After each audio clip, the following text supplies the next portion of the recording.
जी अस्सलाम वालेकुम भाई, ये देख ले, ये आपका सारा सामान निकाल दिया है। इसमें ये 40 भाई आपके ये मीडियम वाले टब है, ये पानी डालने के लिए, दाना डालने के लिए। 5 पैकेट आपके भाई ये सैमन्स के इलेक्ट्रोलाइट मल्टीविटामिन 250 ग्राम वाले।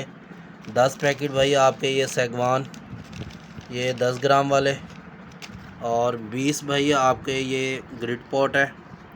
8 आपके ये एंडीजेड, ये रानीखेत के इलाज के लिए, झोले लकवे के लिए। 5 आपकी मोल्टोफ है। 3 भाई आपकी कॉक्सी। और 5 भाई आपकी रेक्सा। 11 पीस आपके ये कोलिड इलेक्ट्रोलाइट 50 ml की पैकिंग। 10 पीस भाई आपकी कैल्शियम है। 10 आपके ये मल्टीवाइटो सिरप 120 ml की पैकिंग में। ये टोटल भाई अपना सामान आप देख ले, ये आपका सारा सामान निकाल दिया है। इंशाल्लाह थोड़ी देर में भाई आपको कार्गो हो जाएगा।